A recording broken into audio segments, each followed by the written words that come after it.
ലോകത്തിൽ നിലവിൽ 2 സ്പേസ് സ്റ്റേഷനുകളാണുള്ളത്. ഇൻ്റർനാഷണൽ സ്പേസ് സ്റ്റേഷനും ചൈനീസ് സ്പേസ് സ്റ്റേഷനും. 2030-ൽ ഇൻ്റർനാഷണൽ സ്പേസ് സ്റ്റേഷൻ ഡീകമ്മീഷൻ ചെയ്യാനിരിക്കുകയാണ്.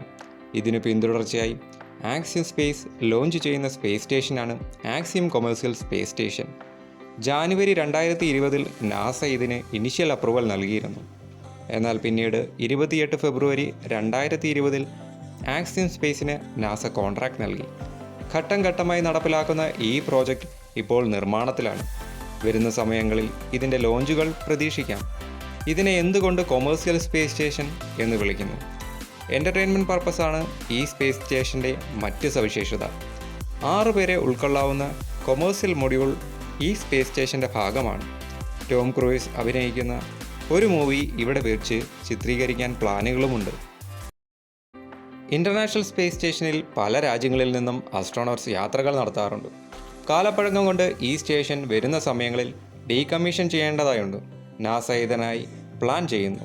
ഇതിന് പിന്തുടർച്ച എന്നോണം ആക്സിം പുതിയൊരു സ്പേസ് സ്റ്റേഷൻ നിർമ്മിക്കുന്നു. 2020 മുതൽ 2024 വരെ ആക്സിയം സ്പേസ് തീരുമാനിച്ചിരുന്നത് 4 മൊഡ്യൂളുകളെ ഇൻ്റർനാഷണൽ സ്പേസ് സ്റ്റേഷനിൽ ഡോക്ക് ചെയ്ത് അസംബിൾ ചെയ്യാനായിരുന്നു. പിന്നീട് ഈ സെഗ്മെൻറ്റുകളെ ഇൻ്റർനാഷണൽ സ്പേസ് സ്റ്റേഷനിൽ നിന്ന് ഡിറ്റാച്ച് ചെയ്ത് ഫ്രീ ഫ്ലൈയിങ് ആക്സിയം സ്റ്റേഷനായി മാറ്റാനായിരുന്നു.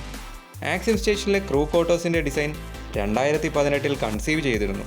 ഫ്രഞ്ച് ആർക്കിടെക്റ്റും ഡിസൈനറുമായ ഫിലിക്സ് സ്റ്റാർക്കാണ് ഈ ഓർബിറ്റൽ സെഗ്മെൻറ്റിൻ്റെ ഡിസൈൻ ചെയ്തത്. ഈ ചേംബറിൽ 3D റെൻഡറിങ്ങിൽ 100-ലധികം കളർ ചേഞ്ചിങ് LED ലൈറ്റുകൾ നൽകിയിരുന്നു. കൂടാതെ ഓർബിറ്റൽ സെഗ്മെൻറ്റിൽ വിവിധങ്ങളായ സൗകര്യങ്ങളും നൽകുന്നു. High speed wifi, video screens, picture windows, cupola എന്നു പേരുള്ള ഗ്ലാസുകളും. ആക്സിയം ഈ ഗ്ലാസിനെ വിശേഷിപ്പിക്കുന്നത് സ്പേസിലെ ഏറ്റവും വലിയ വിൻഡോ ഒബ്സർവേറ്ററി എന്നാണ്. സ്പേസ് സ്റ്റേഷൻ നിർമ്മാണത്തിനും സ്പേസ് സ്യൂട്ട് ഡെവലപ്മെൻറ്റിനും വേണ്ടി Axiom space $350 million fund raise ചെയ്തിരുന്നു. ഡിസംബർ 2024-ൽ ആക്സിയം സ്പേസ് സ്റ്റേഷൻ അസംബ്ലി പ്ലാനുകളിൽ മാറ്റം വരുത്താൻ തീരുമാനിച്ചിരുന്നു. 4 മൊഡ്യൂളുകളാണ് ആദ്യഘട്ടങ്ങളിൽ അസംബിൾ ചെയ്യാൻ തീരുമാനിച്ചത്. Payload power thermal module, habitat 1, airlock module, habitat 2 എന്നിവയാണ് ആദ്യ 4 മൊഡ്യൂളുകൾ.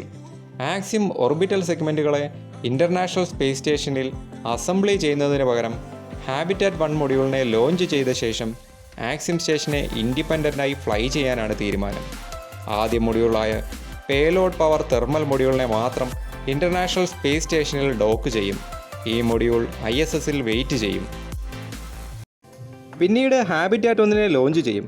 ഹാബിറ്റാറ്റ് 1-ൻ്റെ വരവോടെ പേലോഡ് പവർ തെർമൽ മൊഡ്യൂളിനെ ഇൻ്റർനാഷണൽ സ്പേസ് സ്റ്റേഷനിൽ നിന്ന് ഡിറ്റാച്ച് ചെയ്ത് ഹാബിറ്റാറ്റ് 1-ൽ കണക്ട് ചെയ്യും. ഈ 2 മൊഡ്യൂളുകൾ ചേരുമ്പോൾ ആക്സിയം സ്റ്റേഷൻ്റെ പ്രവർത്തനം തുടങ്ങുന്നു.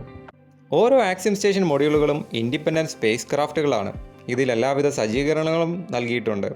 ഓർബിറ്റൽ മനൂവറിംഗ്, പ്രൊപ്പൽഷൻ എന്നിവ നടത്താനാകും. ആക്സിയം സ്റ്റേഷനിലെ മൊഡ്യൂളുകൾക്ക് പല പ്രത്യേകതകളുണ്ട്. പേലോഡ് പവർ തെർമൽ മൊഡ്യൂളാണ് ആദ്യത്തേത്. 2027-ൽ ആക്സിയം ഇത് ലോഞ്ച് ചെയ്യാനാണ് തീരുമാനിച്ചിരിക്കുന്നത്. ഈ മൊഡ്യൂൾ പവർ, തെർമൽ കപ്പാസിറ്റി എന്നിവ നൽകും. ഇൻ്റർനാഷണൽ സ്പേസ് സ്റ്റേഷന് തത്തുല്യമായ പവറാണിത് നൽകുന്നത്. സോളാർ അറേ ഉപയോഗിച്ചാണിത് നൽകുന്നത്. രണ്ടാമത്തേത് മൊഡ്യൂളായ ഹാബിറ്റാറ്റ് 1-ലാണ് ക്രൂ അക്കോമഡേഷൻ നൽകിയിട്ടുള്ളത്. 4 പേരെ ഉൾക്കൊള്ളാനാകും ഈ മൊഡ്യൂളിൽ.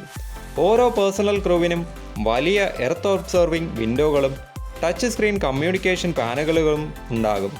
റിസർച്ച്, മാനുഫാക്ചറിംഗ് ആപ്ലിക്കേഷൻസിനുമാണ് ഈ മൊഡ്യൂൾ. 4 റേഡിയൽ പോർട്ടുകളും ഹാബിറ്റാറ്റ് 1-ന് നൽകും. ഇത് പുതിയ മൊഡ്യൂളുകളെ ഹാബിറ്റാറ്റ് 1-മായി അറ്റാച്ച് ചെയ്യാൻ സഹായകരമാകും. ഇതിൽ propulsion, guidance, navigation, stations control systems എന്നീ സംവിധാനങ്ങളുമുണ്ട്. ആദ്യ ഹാബിറ്റാറ്റ് മൊഡ്യൂളിന് 11 മീറ്റർ നീളവും 4.2 മീറ്റർ ഡയമീറ്ററുമുണ്ട്. മൂന്നാമത്തെ മൊഡ്യൂളാണ് എയർലോക്ക് മൊഡ്യൂൾ. 2020-കളുടെ അവസാന സമയങ്ങളിൽ ഇത് ലോഞ്ച് ചെയ്യാനാണ് തീരുമാനം. എക്സ്ട്രാ വെഹിക്കുലർ ആക്ടിവിറ്റികൾക്കാണ് ഈ മൊഡ്യൂൾ. 4-ാമത്തെ മൊഡ്യൂളാണ് ഹാബിറ്റാറ്റ് 2. അഡീഷണൽ 4 ക്രൂ മെമ്പേഴ്സിന് ക്വാർട്ടേഴ്സ് നൽകുവാനാണ് ഹാബ് 2. ഇതുവഴി 8 പേരെ ഉൾക്കൊള്ളാനാകും ആക്സിയം സ്റ്റേഷന്. Research and manufacturing facility module. ഇതിൽ എർത്ത് ഒബ്സർവേറ്ററി ഉണ്ടാകും. 2030-കളുടെ ആദ്യത്തിൽ ലോഞ്ച് ചെയ്യാനാണ് തീരുമാനം. കൊമേഴ്സ്യൽ ഉപയോഗത്തിന് വേണ്ടിയുള്ളതാണ് അടുത്ത മൊഡ്യൂൾ. സ്പേസ് എൻ്റർടൈൻമെൻറ്റ് എൻ്റർപ്രൈസ് അഥവാ C1. ബ്രിട്ടീഷ് കമ്പനിയുടേതാണ് ഇത്. 6 ക്രൂ മെമ്പേഴ്സിനെ ഉൾക്കൊള്ളാവുന്ന സ്പെറിക്കൽ ഇൻഫ്ലേറ്റബിൾ മൊഡ്യൂളാണ് C1. സ്പേസിലെ ആദ്യ എൻ്റർടൈൻമെൻറ്റ് സ്റ്റുഡിയോ ആണ് C1.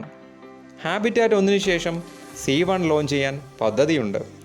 സ്പേസ് എൻ്റർടൈൻമെൻറ്റ് എൻ്റർപ്രൈസ് ഡയറക്ടേഴ്സായ ദിമിത്രി ലെസ്നെവസ്കിയും എലേന ലെസ്നെവസ്കിയും ഈ സ്റ്റേഷനിൽ ടോം ക്രൂയിസിൻ്റെ ഒരു സ്പേസ് മൂവി ഷൂട്ട് ചെയ്യാൻ പദ്ധതിയിടുന്നുണ്ട്.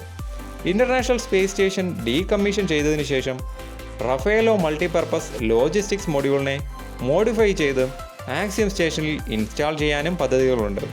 ഹാബിറ്റാറ്റ് 1, ഹാബിറ്റാറ്റ് 2 എന്നീ മൊഡ്യൂളുകളുടെ നിർമ്മാണത്തിന് ഇറ്റലിയിലുള്ള തേൽ സലീന സ്പേസുമായി ആക്സിയം സ്പേസ് കോൺട്രാക്ട് സൈൻ ചെയ്തിരുന്നു. തേൽ സലീന ഹാബിറ്റാറ്റ് 1ൻ്റെ വെൽഡിങ്ങും അതുപോലെ മെഷീനിങ്ങും പ്രോസസ്സിലുമാണ്. ഹാബിറ്റാറ്റ് 1 രൂപം കൊള്ളുന്നു. നിർമ്മാണത്തിന് ശേഷം ഹൂസ്റ്റണിൽ ഇതെത്തിക്കും. റോൾ ഔട്ട് സോളാർ അറേകൾക്ക് റെഡ് വയർ കോൺട്രാക്ട് നേടിയിരുന്നു. റീ എൻട്രി റിക്കവറി സർവീസുകൾക്ക് എലവേഷൻ സ്പേസുമായി ആക്സിയം സ്പേസ് എഗ്രിമെൻ്റ് ഒപ്പുവെച്ചു. OSB സ്പേസുമായി 40ാമത്തെ സ്പേസ് സിമ്പോസിയത്തിൽ ആക്സിയം സ്പേസ് ധാരണാപത്രം ഒപ്പുവെച്ചിരുന്നു. സ്പേസ് സ്റ്റേഷൻ മൊഡ്യൂളുകളെ ലോഞ്ച് ചെയ്യാനുള്ള ലോഞ്ച് വെഹിക്കിളുകളെ ഇതുവരെ സെലക്ട് ചെയ്തിരുന്നില്ല. വരുന്ന സമയങ്ങളിൽ ഇതുണ്ടാകുമെന്ന് പ്രതീക്ഷിക്കുന്നു. സ്പേസിലെ ആദ്യ കൊമേഴ്സ്യൽ സ്പേസ് സ്റ്റേഷനാണ് ആക്സിയം സ്പേസ് സ്റ്റേഷൻ. വരും വർഷങ്ങളിൽ ഓരോ മൊഡ്യൂളുകളുടെയും ലോഞ്ച് പ്രതീക്ഷിക്കാം. അപ്പോൾ ഗൈസ്, ആക്സിയം സ്പേസ് സ്റ്റേഷനെ പറ്റിയുള്ള വീഡിയോ ഇവിടെ അവസാനിക്കുന്നു. ഈ വീഡിയോ നിങ്ങൾക്ക് ഇഷ്ടമായി എന്ന് വിശ്വസിക്കുന്നു. ലൈക്ക്, കമൻറ്റ്, ഷെയർ, സബ്സ്ക്രൈബ് കൂടി ചെയ്യണേ. ബെൽ ഐക്കൺ പ്രസ് ചെയ്യാൻ മറക്കല്ലേ. പുതിയ ടോപ്പിക്കുമായി വീണ്ടും കാണാം.